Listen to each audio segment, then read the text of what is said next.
Vamos a abrir nuestras Biblias y vamos a abrirla en el Evangelio según San Juan, capítulo 7, versículo 53. Y vamos a leer hasta el versículo 11 del capítulo 8. Leemos la palabra en el nombre del Padre, del Hijo y del Espíritu Santo. Amén. Cada uno se fue a su casa y Jesús se fue al monte de los Olivos. Y por la mañana volvió al templo y todo el pueblo vino a él. Y sentado él les enseñaba. Entonces los escribas y los fariseos le trajeron una mujer sorprendida en adulterio. Y poniéndola en medio le dijeron: Maestro, esta mujer ha sido sorprendida en el acto mismo de adulterio. Y en la ley nos mandó Moisés apedrear a tales mujeres. ¿Tú pues qué dices? Mas esto decían tentándole para poder acusarle. Pero Jesús, inclinado hacia el suelo, escribía en tierra con el dedo. Y como insistieran en preguntarle, se enderezó y les dijo: El que de vosotros esté sin pecado sea el primero en arrojar la piedra contra ella. E inclinándose de nuevo hacia el suelo, siguió escribiendo en tierra. Pero ellos, al oír esto, acusados por su conciencia, salían uno a uno, comenzando desde los más viejos hasta los postreros. Y quedó solo Jesús y la mujer que estaba en medio. Enderezándose Jesús, y no viendo a nadie sino a la mujer, le dijo: Mujer, ¿dónde están los que te acusaban? ¿Ninguno te condenó? Ella dijo: Ninguno, Señor.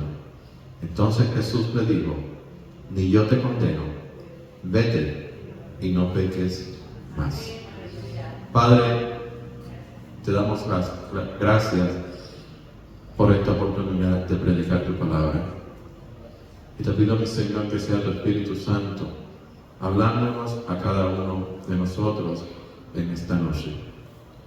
Espíritu Santo, úsame de acuerdo a tu voluntad. Y no permitas que sea el hombre hablando, sino que seas tú hablándole a los hombres. Bendice a cada uno de los hermanos con tu palabra, preparando nuestras mentes y nuestros corazones para así poder edificados en ella. En el nombre de tu Hijo amado Jesús oramos. Amén. Cuando comenzamos el capítulo 8 del Evangelio según San Juan, vemos que comienza de una manera un poco extraña. De hecho, el versículo 53 y del capítulo 7 está bajo el subtítulo de este pasaje que vamos a tocar hoy.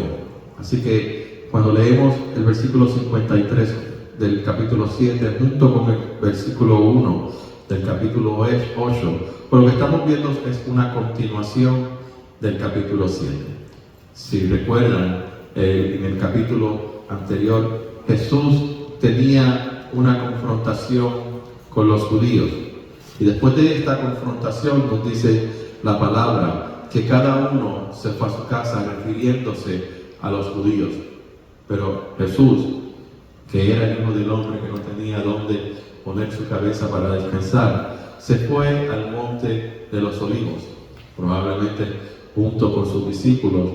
Y eso no es nada malo, porque Jesús constantemente se retiraba a los montes para poder tener comunión con el Padre Celestial, para poder hablar con Él y tener comunión y poder presentarle todas las cosas que Él quería presentarle a Él, para que siempre se hiciera la voluntad del Padre. Era el tiempo en que Jesús se separaba para orar, y sus acompañantes, los discípulos, pues se iban con Él. Jesús no vino a pasar su vida en palacios. Jesús no vino a estar rodeado de lujos ni de riquezas, aun cuando Él es el dueño y Él es el Señor de todas ellas. Jesús vino con una misión en mente: obedecer al Padre hasta su muerte redentora en la cruz para perdón de nuestros pecados, para darnos la salvación por medio de la fe que viene de la gracia. Y es precisamente de esto que trata el pasaje que estaremos mirando el día de hoy, de la gracia de nuestro Señor y Salvador Jesucristo. Ustedes ven, hay ocasiones en las que si no tenemos cuidado como predicadores, que si no tenemos cuidado como iglesia, pues no mantenemos un balance entre el castigo por el pecado y la gracia de Dios. Hay iglesias en las que sin duda alguna se predica demasiado el pecado y las consecuencias del castigo por causa del pecado. Iglesias en las que se predica mucho la convicción del pecado y no predicamos la restauración del pecado.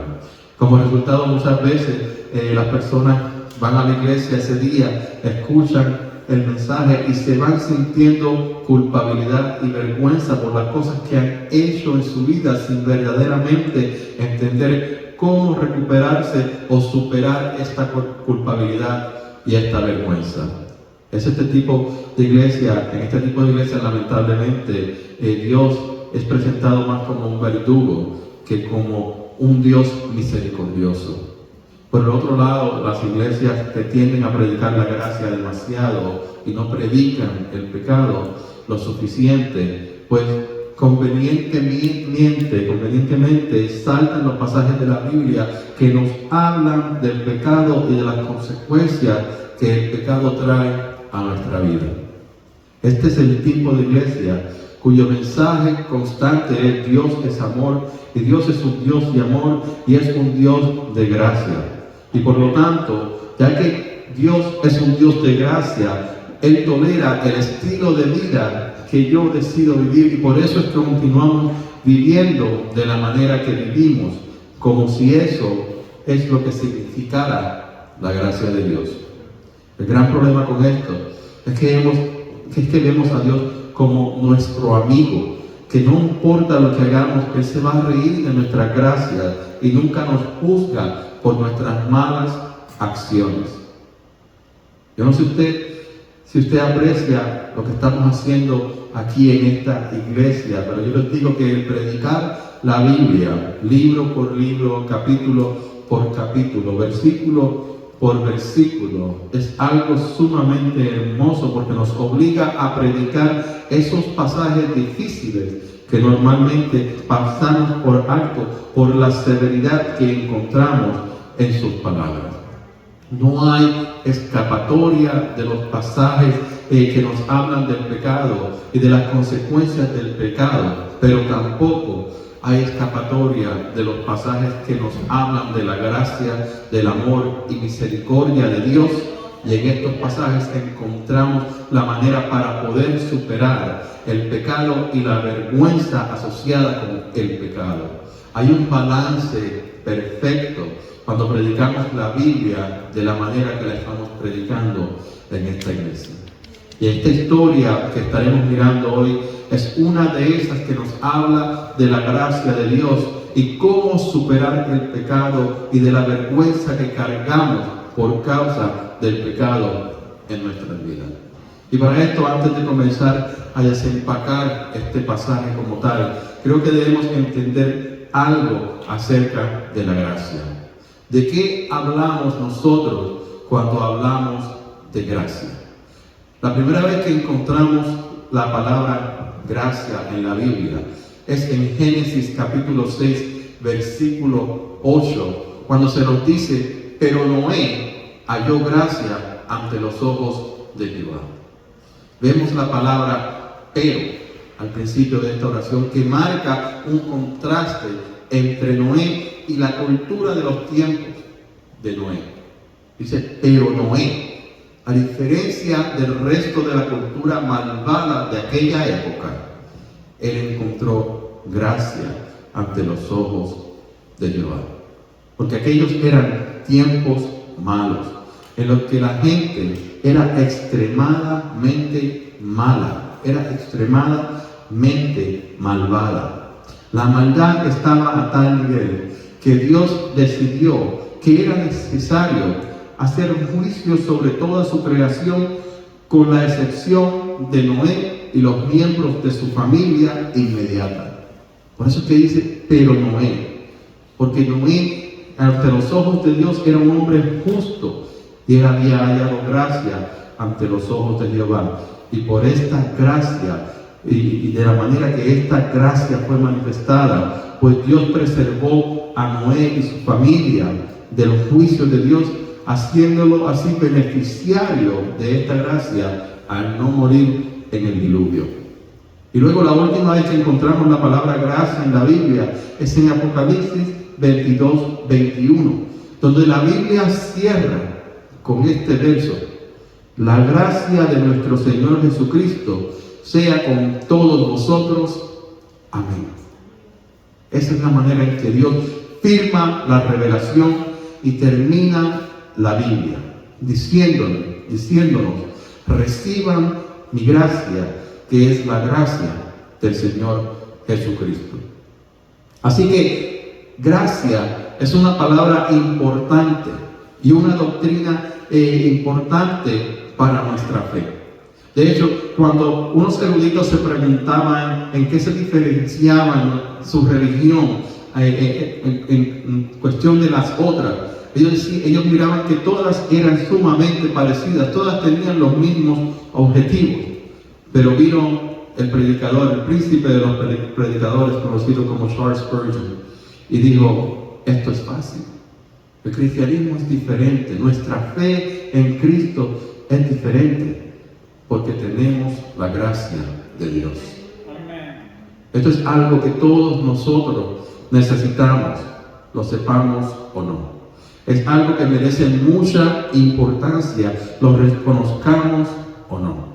Y es algo que debemos buscar urgentemente, la gracia de nuestro Señor. En términos bíblicos, gracia es el favor inmerecido de Dios. Es su inmensidad, bondad, y Él se deleita en mostrarnos su bondad. Él nos cubre con su gracia, la cual no merecemos ni podemos obtener por nuestros propios méritos. Pero no entendemos esto, porque si lo entendiéramos, estuviéramos alabando a Dios en este mismo momento. Porque entenderíamos que cada vez que nosotros pecamos y Él no termina nuestra vida, en ese mismo instante estamos recibiendo la gracia de parte de Dios. Yo creo que no entendieron esa parte. Si entendiéramos lo que es la gracia de Dios, en este momento estuviéramos levantando nuestra voz en alabanza a Él, porque entenderíamos que cada vez que nosotros pecamos y no caemos muertos en el instante, es porque Dios está extendiendo su gracia sobre cada uno de nosotros. Estamos recibiendo su gracia, porque a pesar de nuestra infracción en contra de Él, a pesar de que estamos pecando en contra de Él, a pesar de que estamos quebrantando su ley, desobedeciéndolo en la vida en santidad que Él desea que nosotros vivamos, Él no termina nuestras vidas en esos momentos, sino que Él extiende su gracia sobre nosotros y nos da otra oportunidad. En los tiempos de Noé hubo un juicio en el cual toda la humanidad, con la excepción de Noé, murió. ¿Dónde estaba la gracia de Dios en ese evento?, se preguntan algunos. Está en que el arca no fue construida en un abrir y cerrar de ojos. No fue en el tramo de una noche, sino que toda esa generación tuvo un mínimo de 75 años para arrepentirse de su pecado.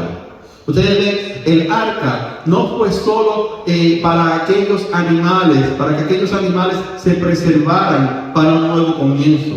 El arca es un símbolo de su gracia, y el tiempo en que fue construido era el tiempo para arrepentirse y volverse hacia el Señor, y así ellos poder ser salvos. Pero la gente prefirió el pecado. La gente prefirió llamar malo a lo bueno y bueno a lo malo.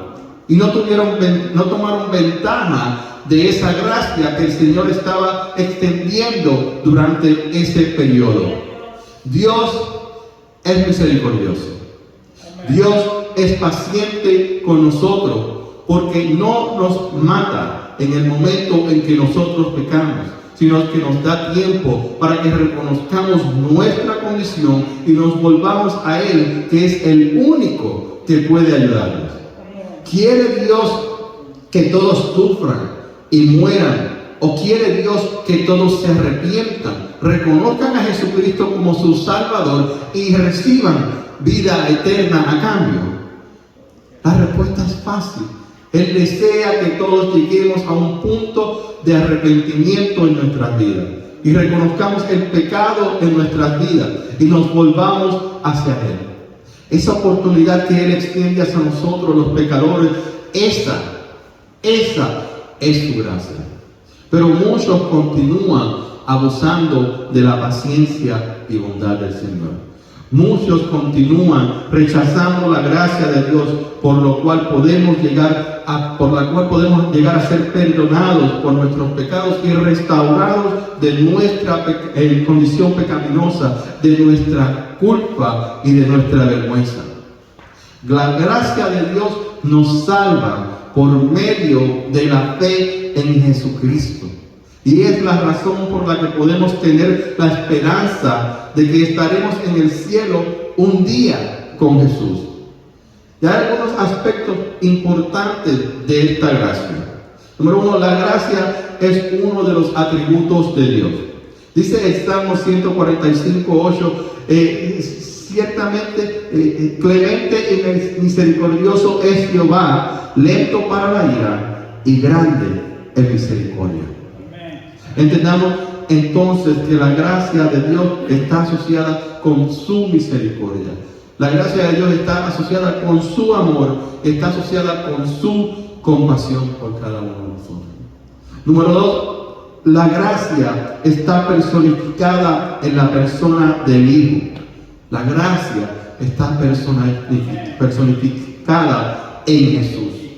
Dice Juan capítulo 1, versículo 14 y el versículo 17. Y aquel verbo fue hecho carne y habitó entre nosotros, y vimos su gloria, gloria como la del unigénito del Padre, lleno de gracia y de verdad. Pues la ley por medio de Moisés fue dada, pero la gracia y la verdad vinieron por medio de Jesucristo.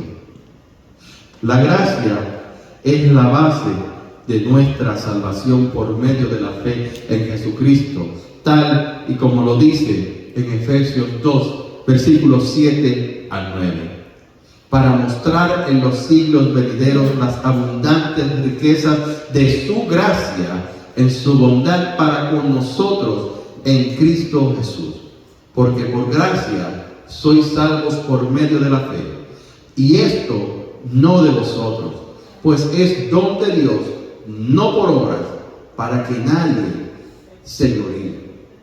Lo que esto nos dice es que no podemos ir al cielo simplemente porque somos lo suficientemente buenos. Nadie es lo suficientemente bueno como para simplemente llegar a las puertas del cielo y decir: llegué, ábrame las puertas. Nadie merece ir al cielo. Todos merecemos castigo. Todos merecemos ir al infierno. Pero es por esta gracia que nosotros no vamos a ir al infierno. Es por esta gracia que nosotros no vamos a recibir este castigo que nos merecíamos. Dios, en su misericordia, nos ha mostrado su gracia para que seamos salvos. Este es su don hacia nosotros. Este es su regalo hacia nosotros. La gracia para que por medio de ella tengamos fe en nuestro Señor y Salvador. El contexto de este pasaje se encuentra en el capítulo 7. Recordemos que Jesús estaba en Jerusalén por causa de la celebración de la fiesta de los tabernáculos. Esta fiesta requería que todo varón de 20 años en adelante se presentara en Jerusalén. Así que Jerusalén estaba llena de varones. Jesús entonces, como maestro, hizo lo que todo maestro hacía. Él se sentó a enseñar en los atrios del templo. Y si miramos el versículo 2, nos dice que Jesús volvió al templo en la mañana. Y cuando Él regresa al templo en la mañana, el pueblo vino a Él. Y Él se sienta a enseñar y el pueblo permaneció de pie escuchándolo. Esa era la costumbre en aquellos tiempos. El maestro se sentaba y el pueblo permanecía de pie. Quizás un día de esto deberíamos tratarlo. Ustedes se ponen de pie y nosotros los predicadores nos sentamos a ver cómo se sentía Jesús en esos tiempos, ¿no? Y el versículo 3 nos dice: entonces los escribas y los fariseos le trajeron una mujer sorprendida en adulterio y poniéndola en medio, les dijeron: maestro, esta mujer ha sido sorprendida en el acto mismo de adulterio. Los escribas eran personas encargadas de copiar las escrituras, mientras que los fariseos nombrados en este versículo decían que eran los únicos que podían interpretar la ley correctamente. Y ellos se presentaron ante Jesús, interrumpiendo la enseñanza que Jesús tenía para el pueblo, porque ellos traían una mujer que había sido sorprendida en adulterio. Lo incómodo que esto debió haber sido, lo incómodo de todo esto es que ellos trajeron a esta mujer y la pusieron enfrente a Jesús, en medio de esta multitud de hombres. Y yo quisiera que usted se imagine la vergüenza que esta mujer debió haber tenido tras esta humillación. No fue suficiente que la encontraron en el acto y la trajeron así, sino que la sorprendieron en el acto. Y yo me imagino que al traerla, ella estaba semidesnuda. Y ha sido puesta en medio de este grupo de hombres que estaban allí escuchando la enseñanza de Jesús en paños menores. ¿Cómo se hubiese usted sentido si usted hubiese sido esa mujer? No fue suficiente sorprenderla en este acto de adulterio. No es suficiente que va a tener un juicio público acerca de su pecado de adulterio, que todo el mundo se va a enterar de su vida privada. No, también fue exhibida en estos paños menores por toda la ciudad, desde donde la encontraron hasta donde se encontraba Jesús. Y este lugar estaba lleno de hombres. Toda la ciudad estaba llena de hombres. Quiero que entendamos que todo esto que está sucediendo en este pasaje no tiene nada que ver con esta mujer. Ella simplemente fue la carnada que ellos utilizaron para tenderle una trampa a Jesús. Todo esto es parte de una trampa fabricada por los líderes religiosos para poder atrapar a Jesús cuando Él dijera algo indebido o incorrecto que ellos pudieran utilizar en su contra para poder deshacerse de Él. Estos líderes no creían en Jesús como el Mesías. Y estos líderes siempre estaban buscando la oportunidad de hacer que Jesús dijera o hiciera algo en contra de la ley, algo en contra de Dios, y así poder acusarlo de algo. Eso es realmente lo que está sucediendo en este pasaje bíblico. Sabemos que todo esto es una trampa fabricada, porque cuando leemos los versículos 4 y 5 se nos dice, maestro, esta mujer ha sido sorprendida en el acto mismo de adulterio, y en la ley nos mandó Moisés apedrear a tales mujeres. Tú pues, ¿qué dices? Y en el versículo 6, Juan introduce un comentario. Mas esto decían tentándole para poder acusarle. Amén. En la ley, Moisés nos mandó a apedrear a tales mujeres. Ustedes ven cómo ellos utilizan la escritura a su ventaja. Ellos están quitando parte de la ley, porque la ley no decía que solamente la mujer iba a ser apedreada. Si la mujer fue sorprendida en un acto de adulterio, falta una persona en este juicio.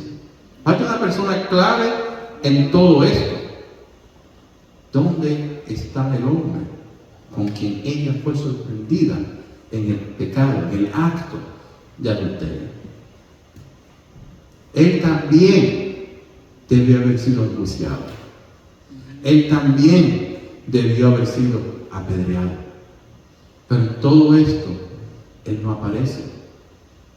Y es por eso que se cree que quizás este hombre se prestó a él mismo para utilizar a esta mujer en el acto de adulterio, solamente para poder engañar a Jesús y hacer que él cayera en su trampa y poder acusarlo.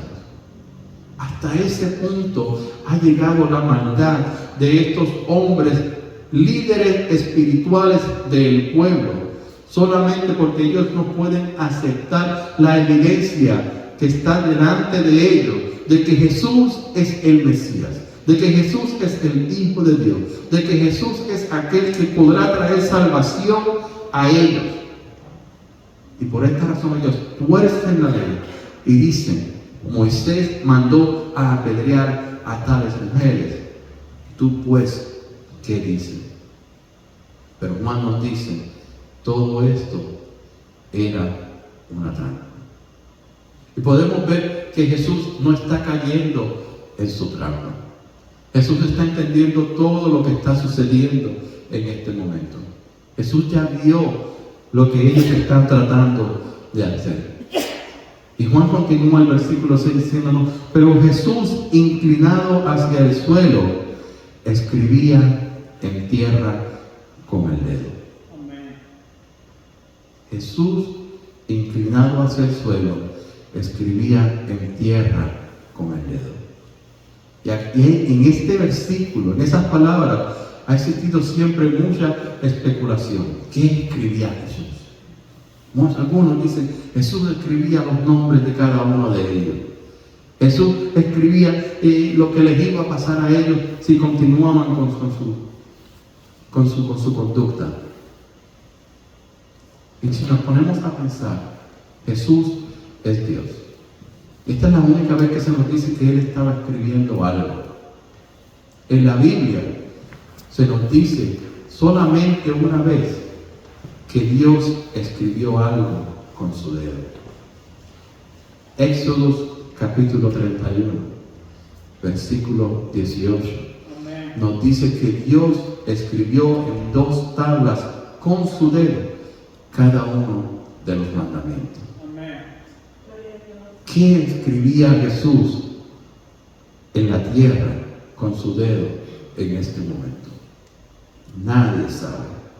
Pero si el Antiguo Testamento es indicación de lo que Jesús está haciendo en este momento, a mí me gustaría decir, y esto es especulación mía, no vayan a predicar, no enseñar en ningún lado, esto es especulación mía, que Él estaba escribiendo lo mismo que su Padre escribió en aquel monte, en aquellas tablas, y se la entregó a Moisés para que se las diera al pueblo y se las leyera.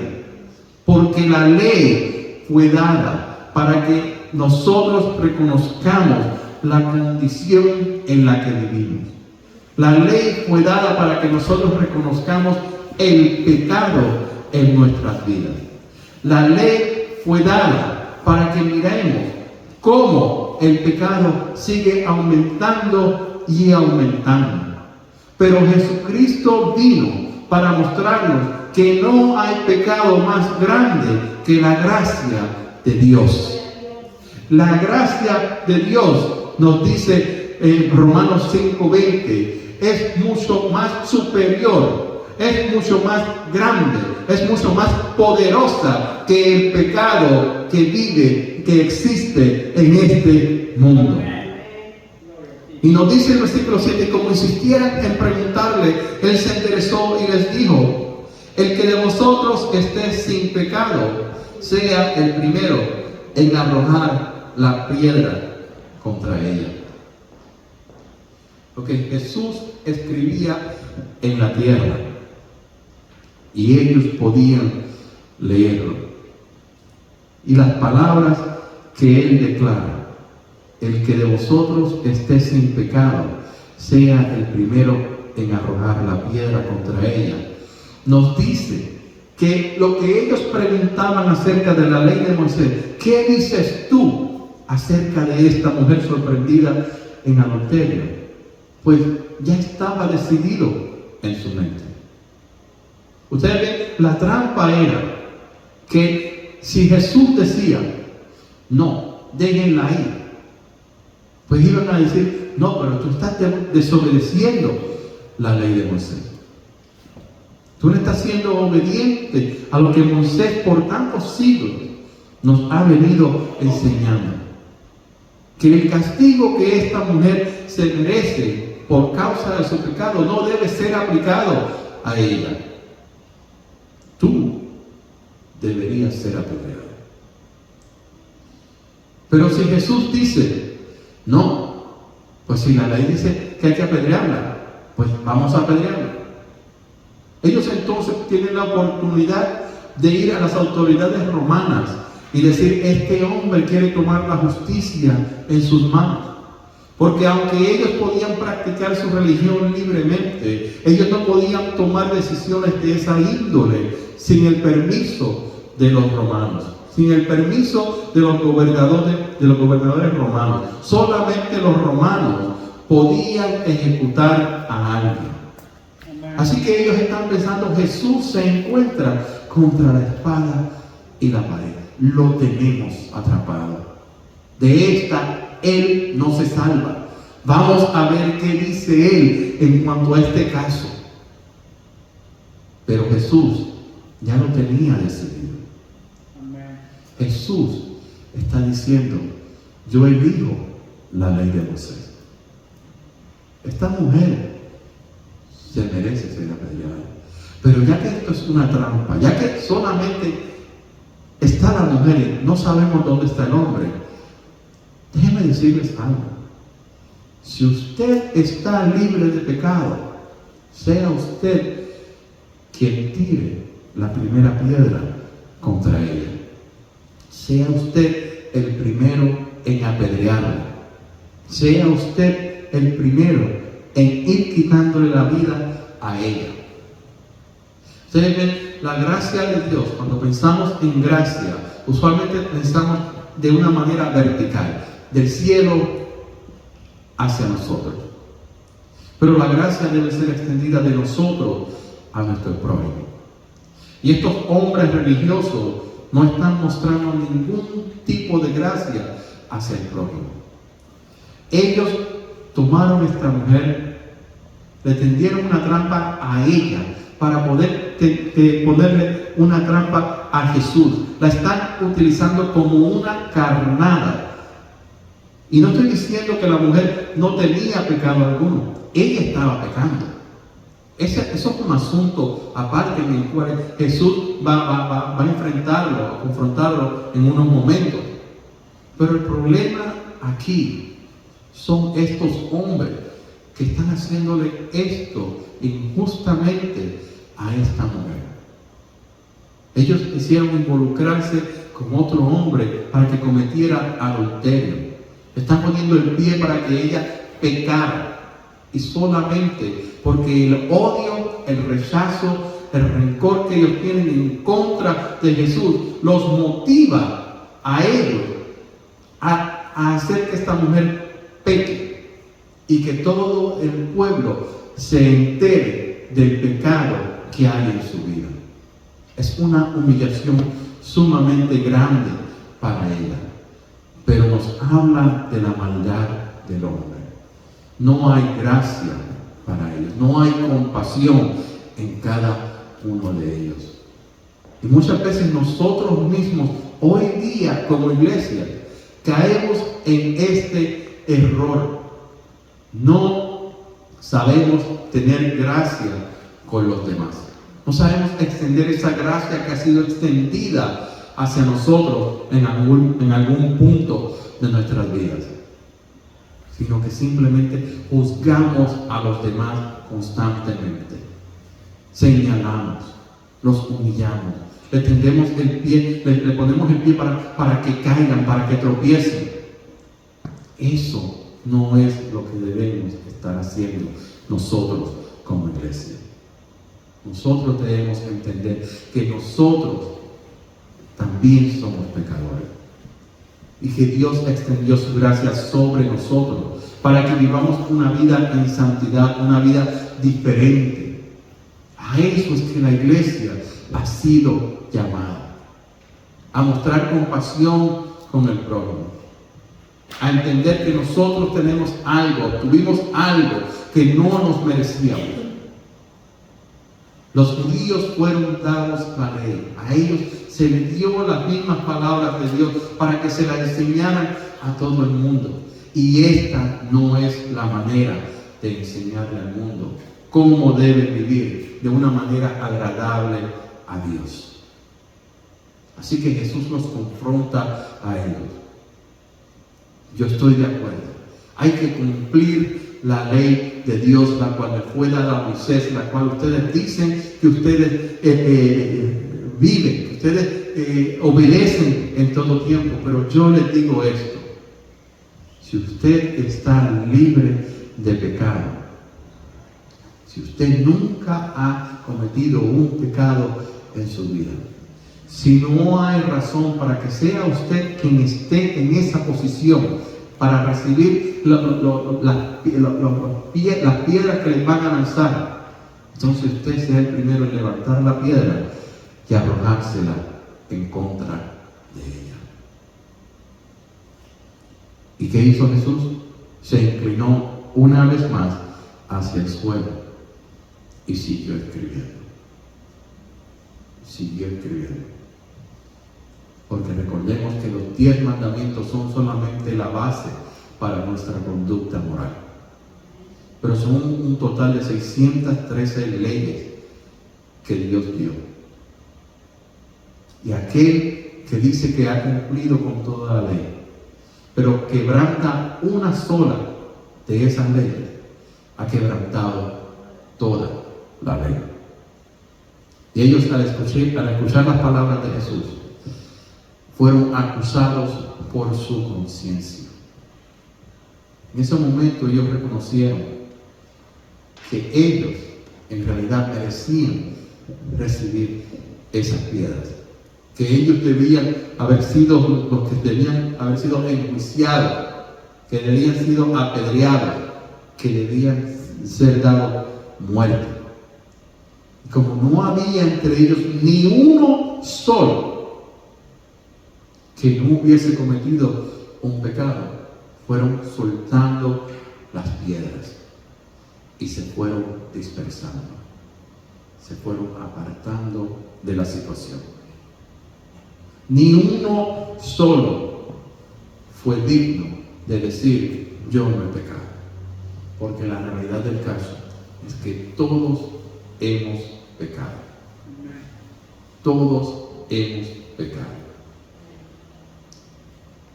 Y es ahí donde vemos nosotros la gracia de nuestro Señor. Es ahí donde vemos nosotros la gracia de Jesús. Porque dice: y quedó solo Jesús y la mujer que estaba en medio.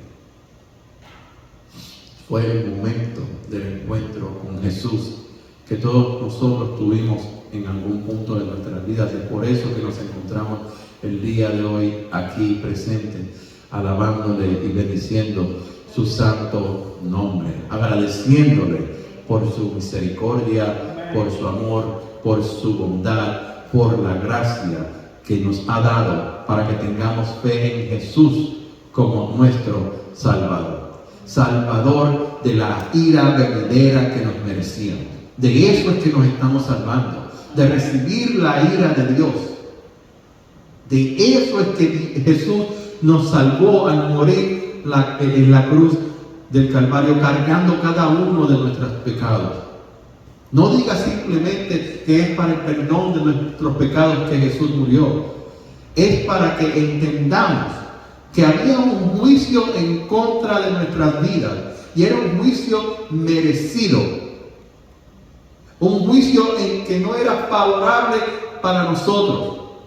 La sentencia, el veredicto era que todos moriríamos a causa de la ira de Dios. Pero su amor es insuperable. Y Él nos amó tanto que dio a su Hijo unigénito para que todo aquel que en Él cree tenga vida eterna. Es de esto que Jesús nos ha salvado. Y nos dice la Escritura, y quedó solo Jesús y la mujer que estaba en medio.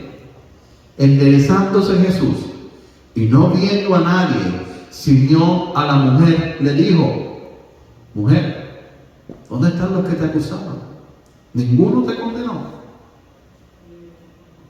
¿Dónde están aquellos que te acusaban? Y esta es una frase muy interesante, porque nosotros tenemos un acusador. Nosotros tenemos a alguien que constantemente está diciendo: mira lo que está haciendo David, tú ves que no te ama. Mira lo que está haciendo tal persona, tú ves que no es obediente. Tú ves como verdaderamente no obedece los mandamientos. Ese se merece que tú lo castigues. Pero Dios nos ha vestido con vestiduras blancas por medio de la sangre de Jesucristo.